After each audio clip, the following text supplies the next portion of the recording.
क्या जिंदगी में आपका भी ध्यान नहीं लग रहा? क्या ज्यादा सोचने की वजह से बार बार आपको भी घबराहट होती है और आपका हृदय भी जोर जोर से धड़कता है और बार बार निगेटिव विचार आपके भी दिमाग में आते हैं? तो ज्यादा सोचने वाली बीमारी से बचने के लिए और इस बीमारी को दूर करने के लिए आज हम आपको एक बौद्ध भिक्षु की कहानी के माध्यम से आपकी इस समस्या का हल बताएंगे। तो आज के इस कहानी को पूरा देखें ताकि आप भी इस कहानी को सुनने के बाद अपनी समस्या से छुटकारा पा सके। तो चलिए आज की कहानी की शुरुआत करते हैं। एक बार चीन के एक हिस्से में बहुत बड़ा मठ था जहां लगभग 500 भिक्षु रहते थे। वह सभी अपने गुरु के मार्गदर्शन में खुद को जानने का अभ्यास कर रहे थे। एक दिन एक लड़का उस मठ में शिष्य बनने के लिए आया। उसने मास्टर से कहा, मास्टर मैं खुद को जानना चाहता हूँ, मैं सच की तलाश कर रहा हूँ, मैं पता लगाना चाहता हूँ कि सच क्या है। मास्टर ने उसकी ओर देखा और कहा कि अगर तुम सच जानना चाहते हो तो तुम्हें अपना पूरा जीवन दांव पर लगाना होगा। सच को जानने में तुम्हारा पूरा जीवन लग सकता है, फिर भी इस बात की गारंटी नहीं है कि तुम्हें इस जीवन काल में सच का पता लगेगा या नहीं। क्या तुम इसके लिए तैयार हो? शिष्य ने कहा, मास्टर मैं यहाँ पीछे मुड़ने के लिए नहीं आया हूँ, मैं इसके लिए तैयार हूँ। गुरु ने कहा, अगर ऐसा है तो तुम एक काम करो, इस मठ में 500 भिक्षु है, तुम उनके लिए चावल कूटने का काम करो। बस सुबह से शाम तक चावल कूटने का ही काम करो और जब तुम थक जाओ तो सोने चले जाओ। फिर अगली सुबह उठकर चावल को कूटना शुरू कर दो। इसके अलावा कुछ और मत करना, किसी और चीज के बारे में मत सोचना। बस इस रास्ते पर चलते रहना और दोबारा मेरे पास मत आना। जरूरत पड़ने पर मैं खुद तुम्हारे पास आऊंगा। उस लड़के ने गुरु के आदेश का पालन करते हुए चावल कूटना शुरू कर दिया। उस मठ में 500 शिष्य थे, उन सभी को समय समय पर भोजन की आवश्यकता पड़ती थी, इसीलिए वह बहुत जल्दी उठ जाता था और रात को देर तक चावल कूटता रहता था। जब वह थक जाता था तो उसी कमरे में सो जाता था। वह किसी से बात नहीं करता था और न ही कोई उससे बात करने के लिए उसके पास आता था। कुछ महीनों तक चावल कूटते हुए उसके मन में पुराने विचार आते रहे, लेकिन उन विचारों को कोई नया विषय नहीं मिला तो वह अपने आप ही मिट गए। धीरे धीरे उसके मन में विचार कम होने लगे। कुछ सालों के बाद तो वह अपना नाम तक ही भूल गया। वह हमेशा चुप रहता और विचारहीन अवस्था में बस चावल कूटता रहता। उसने ना तो कभी ध्यान किया था और ना कभी शास्त्र पढ़ा था। मठ के बाकी शिष्य उसे मूर्ख समझते थे। ऐसा करते हुए 12 साल बीत गए। 12 साल बाद एक दिन मास्टर ने घोषणा की, अब मेरा आखिरी समय आ रहा है और मुझे अपना उत्तराधिकारी चुनना है जो मेरे बाद मठ का मुखिया होगा। इसीलिए मेरा कोई भी शिष्य है जिसे लगता है कि उसे आत्म साक्षात्कार हो गया है और उसने खुद को जान लिया है, तो रात को मेरे दरवाजे के पास आकर इस दीवार पर कुछ पंक्तियां लिखे जिसमें उसकी जिंदगी का सारा अनुभव समाया हो। कई शिष्यों ने ऐसा करने के बारे में सोचा, पर मठ के प्रमुख शिष्यों में से एक ने वहां जाकर कुछ पंक्तियां लिखी। उसे बौद्ध धर्म ग्रंथों का बहुत ज्ञान था। सभी शिष्यों को लगता था कि वह इस मठ का उत्तराधिकारी बन सकता है। उसने लिखा था कि मन एक दर्पण की तरह है जिस पर विचारों और इच्छाओं की धूल जमा हो जाती है। इस धूल को हटाने के लिए ही ध्यान है। जिसकी धूल हट जाती है और मन का दर्पण साफ हो जाता है, वह मोक्ष को प्राप्त कर लेता है। अगली सुबह जब मास्टर उठे और उन्होंने इन पंक्तियों को देखा और उन्होंने कहा कि किस बेवकूफ ने यह सब कचरा मेरी दीवार पर लिखा है। वह शिष्य जिसने यह लिखा था वह चुप रहा। हालांकि उसने जो पंक्तियां लिखी थी वह ज्ञान से भरी थी, लेकिन यह सब किताबी ज्ञान था। वह शिष्य बहुत चालाक था। उसने पंक्तियां लिखी पर उसने नीचे अपने हस्ताक्षर नहीं किया, क्योंकि वह स्वयं इसके बारे में निश्चित नहीं था कि यह सही है या नहीं, क्योंकि उसे आत्म साक्षात्कार नहीं हुआ था। गुरु ने पंक्तियों को पूरी तरह से खारिज कर दिया। यह देखकर सभी हैरान रह गए। यह घटना पूरे मठ में चर्चा का विषय बन गई। इस विषय पर बात करते हुए दो शिष्य उस शिष्य के पास से गुजरे जो 12 साल पहले यहाँ आया था और दिन रात चावल कूटता रहता था। दोनों की चर्चा सुनकर वह धीरे से हंस पड़ा। दोनों शिष्यों ने उससे पूछा, तुम क्यों हंस रहे हो? दोनों शिष्यों की नजर में यह चावल कूटने वाला एक तुच्छ भिक्षु था। किसी ने उसे ना तो कभी ध्यान करते हुए देखा था, ना कभी शास्त्र पढ़ते हुए। हर कोई उसे मूर्ख समझता था जो बस चावल को ही जानता था। उस मठ में बहुत बड़े बड़े विद्वान थे, लेकिन उस चावल कूटने वाले को किसी से कोई मतलब नहीं था। इसीलिए वह दोनों शिष्य उसे मुस्कुराता हुआ देखकर चकित रह गए। उन्होंने फिर उससे पूछा कि तुम क्यों हंस रहे हो? उसने जवाब दिया, मैं इसीलिए हंसा कि मास्टर सही बोल रहे हैं, यह सब पंक्तियां कचरा है, इन पंक्तियों का कोई मूल्य नहीं है। वह दोनों शिष्य चौंक गए। उन्होंने उसे पूछा कि क्या तुम ऐसी पंक्तियां लिख सकते हो जो इससे भी बेहतर हो? चावल पीसने वाले ने जवाब दिया, नहीं, क्योंकि मैं अनपढ़ हूँ। लेकिन हाँ, मैं कुछ पंक्तियां कह सकता हूँ। अगर तुम उन पंक्तियों को लिख सकते हो तो मैं तुम्हारे साथ जाने के लिए तैयार हूँ। उन दोनों शिष्यों ने कहा, ठीक है। फिर वे मास्टर के कमरे के पास गए और चावल कूटने वाले ने कुछ पंक्तियां बोली और दूसरे शिष्य ने उसे दीवार पर लिख दिया और उन पंक्तियों के नीचे लिख दिया, चावल कूटने वाला। उन्हें लगा कि मास्टर इस पर भी गुस्सा करेंगे। जो पंक्तियां उसने लिखने के लिए कहा था वह बहुत अद्भुत थी और वह पंक्तियां थी, मन तो बस एक का भ्रम है, ना तो मन है, ना ही मन का कोई दर्पण है, और जब मन ही नहीं है तो धूल कहाँ ठहरेगी। जो यह जानता है वो सच को जान गया। जब गुरु ने यह पंक्तियां देखी तो वह आधी रात को उठे और चावल कूटने वाले के पास गए। वह सो रहा था। मास्टर ने उसे जगाया और कहा कि ये लो मेरी छड़ी और मेरे वस्त्र ले लो। आज से तुम मेरे उत्तराधिकारी हो, लेकिन इस मठ को छोड़कर कहीं दूर चले जाओ, क्योंकि इस मठ में बहुत सारे विद्वान हैं जो खुद को तुमसे ज्यादा श्रेष्ठ मानते हैं और वह तुम्हें मार देंगे। वह इस बात को बर्दाश्त नहीं कर सकते कि एक साधारण सा चावल कूटने वाला उनसे ज्यादा विद्वान निकला। तुम्हें वह सारा ज्ञान हो गया है जो मुझे है। तुम्हें यह सारा ज्ञान चावल कूटते कूटते हुआ है, और मुझे पता है कि तुम जहाँ भी जाओगे लोग तुम्हारे पास आने लगेंगे, क्योंकि जब कोई फूल खिलता है तो उसकी महक हर तरफ फैलने लगती है। उसने अपने गुरु के पैर छुए और रात को ही वहाँ से चला गया। अगर हम अपनी जिंदगी में देखें तो पाएंगे बहुत से लोग सोचते हैं कि ध्यान केवल एक ही जगह बैठकर आंखें बंद करके ही किया जा सकता है, लेकिन हकीकत में ऐसा नहीं है। ध्यान तो चलते चलते भी किया जा सकता है, अपना कुछ काम करते हुए भी ध्यान किया जा सकता है। असल में ध्यान का मतलब यह है कि आप जो भी काम कर रहे हैं उसे अपनी शिद्दत से करें कि आपको आपके शरीर का ख्याल भी ना रहे, बिल्कुल उस चावल पीसने वाले की तरह जो चावल कूटने में इतना मगन हो गया कि उसको खुद का कोई ख्याल ही नहीं रहा। उसने चावल कूटते हुए ही आत्म साक्षात्कार प्राप्त कर लिया। हर समय वर्तमान में रहना और कुछ नहीं सोचना।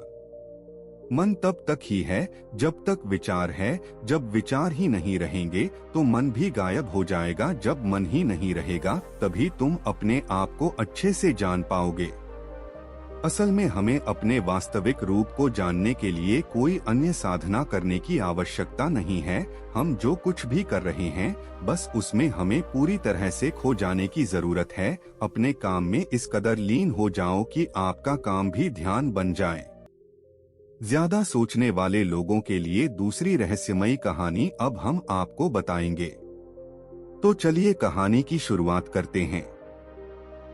एक गांव में एक आदमी रहता था जो ताले तोड़ने के मामले में एक्सपर्ट था, यानी कि जहां कहीं भी ताले तोड़ने की बात आती थी या लॉक को खोलने की बात आती थी तो उसका नाम सबसे पहले लिया जाता था। एक दिन कुछ समझदार लोगों ने उसकी परीक्षा लेनी चाहिए और उसको बता दिया गया कि उसको इस जगह पर इस तारीख को आना है और ताले को तोड़ना है।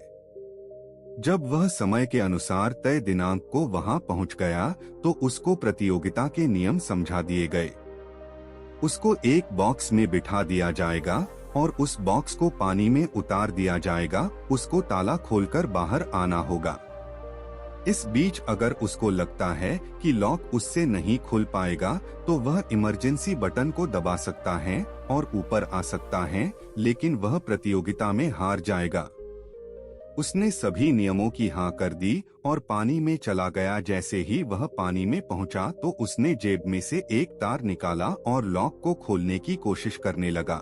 4 से 5 बार कोशिश करने के बाद भी वह बार बार विफल हो रहा था, लेकिन उससे लॉक नहीं खुल रहा था। अब ज्यादा समय तक पानी में रहना उसके लिए और भी मुश्किल था, क्योंकि सांस रोकना आसान नहीं था। फाइनली उसने अपना पूरा दिमाग लगाया और एक बार अंतिम प्रयास किया, जिसमें वह विफल हुआ और उसने इमरजेंसी बटन दबा दिया। बॉक्स धीरे धीरे ऊपर आने लगा। पानी के ऊपर आए बॉक्स को बाहर निकाला गया और हल्का सा धक्का देकर खोला गया। वह अचंभित हो गया कि एक बार भी उसके दिमाग में यह ख्याल क्यों नहीं आया कि मैं इसको धक्का देकर खोलूं। हो सकता है शायद यह लॉक ही ना हो। तो यही होता है, जब हम भी बहुत ज्यादा सोचते हैं तो इसका खामियाजा हमें भुगतना पड़ता है। कभी कभी ना सोचने से भी जवाब मिल जाता है। इसलिए किसी ने कहा है कि जो कुछ नहीं करते वह कमाल करते हैं। जी हाँ दोस्तों, यह बात बिल्कुल सही है। कभी कभी दिमाग को जब हम शांत रखते हैं और ठंडे दिमाग से सोचने की कोशिश करते हैं तो हमें बेहतर समाधान मिल जाता है। अब हम आपको बताएंगे कि ज्यादा सोचने की यह बीमारी के मुख्य कारण क्या है, जिससे आपको ज्यादा सोचने की बीमारी हो जाती है। अत्यधिक सोच के कुछ मुख्य कारण हैं। पहला कारण, वर्तमान से ज्यादा भूतकाल या भविष्य के बारे में चिंता करना। आप जो काम अभी कर रहे हैं उससे ध्यान हटाकर अगर अपना ध्यान बीते हुए समय या आने वाले समय पर लगाएंगे तो आप ओवर थिंकिंग के शिकार होते जाएंगे। दूसरा कारण, काम का ज्यादा तनाव होना। जब वर्कलोड ज्यादा होता है तो दिमाग भी तेजी से चलने लगता है और यह तनाव का रूप ले लेता है। तब दिमाग में वह विचार भी आने लगते हैं जो काम से संबंध नहीं रखते और लोग ओवरथिंकिंग के शिकार हो जाते हैं। तीसरा कारण, डर का बना रहना। जब व्यक्ति के अंदर डर होता है, जैसे नौकरी छूट जाने का डर, प्रमोशन ना होने का डर, काम में असफल हो जाने का डर, पैसे ना मिलने या डूब जाने का डर, व्यक्ति इस डर को लेकर कल्पना करता रहता है, भले ही ऐसा न होने वाला हो। लेकिन धीरे धीरे ये डर उसे जरूरत से ज्यादा सोचने पर मजबूर कर देता है। चौथा कारण, कॉन्फिडेंस की कमी। जब व्यक्ति में किसी काम को करने के प्रति उलझन बनी रहती है तो कॉन्फिडेंस कम होता जाता है, जिसके चलते नकारात्मक विचार दिमाग को घेरना शुरू कर देते हैं और व्यक्ति ज्यादा सोचना और चिंता करना शुरू कर देता है। पांचवा कारण, चीजों के बारे में सकारात्मक से ज्यादा नकारात्मक विचार। जब व्यक्ति छोटी छोटी बातों के नकारात्मक पहलू के बारे में ज्यादा सोचना शुरू कर देता है तो धीरे धीरे व्यक्ति ओवरथिंकिंग का शिकार होता जाता है। क्या ओवरथिंकिंग यानी अत्यधिक सोच से छुटकारा पाया जा सकता है?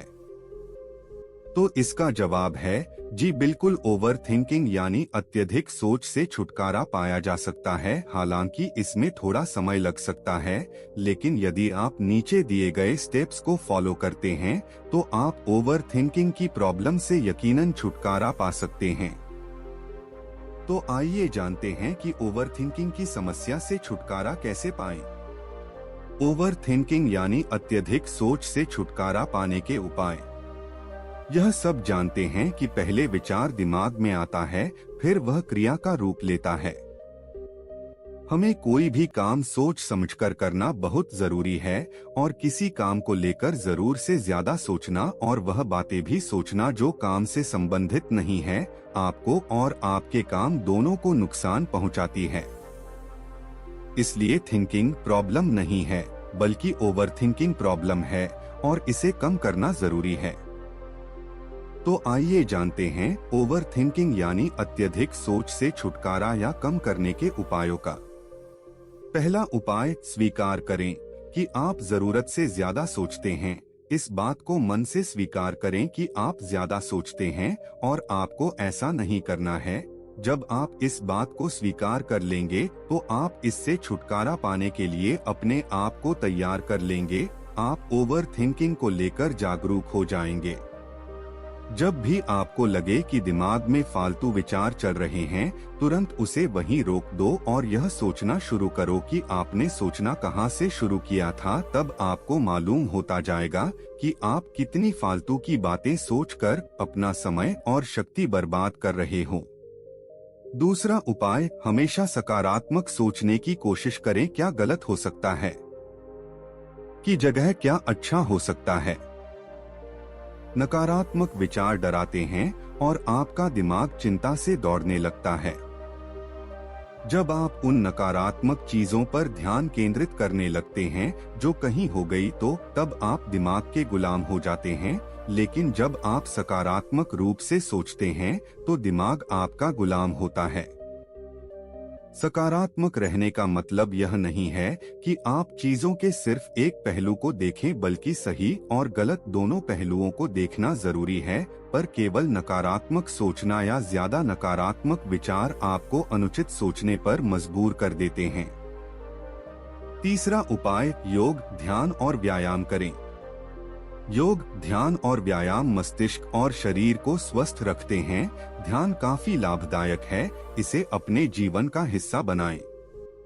चौथा उपाय, वर्तमान क्षण में जीने की कोशिश करो। कभी कभी लोग बीती हुई बातों या घटना के बारे में ही सोचते रहते हैं और तनाव में आ जाते हैं। इसी प्रकार जो समय आने वाला है उसे लेकर भी इतनी चिंता करते हैं कि तनाव में रहते हैं। तनाव में दिमाग हावी हो जाता है और फालतू बातें सोचने लगता है। जो समय बीत गया है उससे सीख लो, जो आने वाला है उसकी तैयारी करो। लेकिन यह आप तभी कर सकते हैं जब आप वर्तमान में रहे, इसलिए आप जो अभी कर रहे हो पूरा ध्यान उसी पर लगा।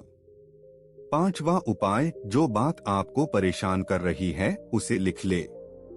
आपके सोचने के तरीके और आपके महसूस करने के तरीके के बीच एक मजबूत संबंध है। आपके सोचने का तरीका आपकी भावनात्मक स्थिति को प्रभावित करता है और आपकी भावनात्मक स्थिति आपके सोचने के तरीके को प्रभावित करती है। तो जो बात आपको परेशान कर रही है उसे लिख ले।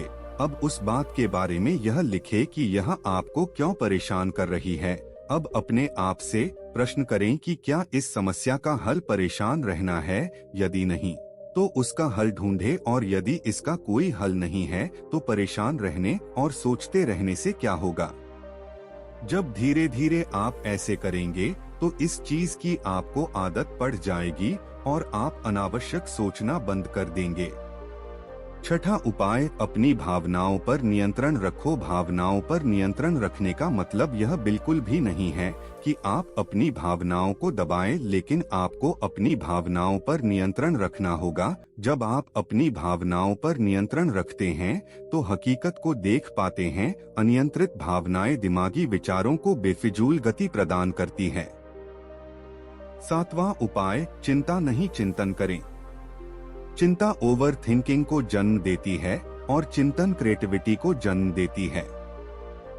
फालतू सोचने की जगह कोई कहानी, कोई लेख, कविता या कुछ रचनात्मक सोचे। आठवां उपाय, अपने पसंद की चीज करें। जब भी आप फ्री हो तो कोई भी ऐसा काम करो जिसे करना आपको अच्छा लगता हो। किताबें पढ़े, गाने सुने, गाने गाएं, घूमने जाएं। यदि आपके घर में बच्चे हैं तो बच्चों के साथ खेलें, अपने दोस्तों से साथ समय व्यतीत करें। नवा उपाय, अपना सर्वश्रेष्ठ स्वीकार करें। जब आप ज्यादा सोचते हैं तो ना चाहते हुए भी आप नकारात्मक बातें सोचते हैं और अपने आप को औरों से कम आंकने लगते हैं। याद रखें, कोई भी परफेक्ट नहीं होता। जो आप हैं, आप जैसा कोई नहीं है। लोग क्या कहते हैं इस पर ध्यान देने की बजाय अपना सर्वश्रेष्ठ स्वीकार करें। अपने ज्ञान को बढ़ाते रहे और पॉजिटिव रहे। 10वां उपाय, मन को शांत रखें। आधुनिक जिंदगी भागदौड़ और तनाव भरी है। अधिकतर लोगों के साथ तनाव में बने रहना इतना सामान्य हो जाता है कि उन्हें इस बात का पता ही नहीं चलता कि धीरे धीरे तनाव उनके मानसिक और शारीरिक स्वास्थ्य पर बुरा प्रभाव डाल रहा है। जब मन अशांत होता है तब नकारात्मक और बेफिजूल के विचार हमारे दिमाग में घर बनाने लगते हैं। यदि आप ओवर थिंकिंग से छुटकारा पाना चाहते हैं तो अपने मन को शांत रखें।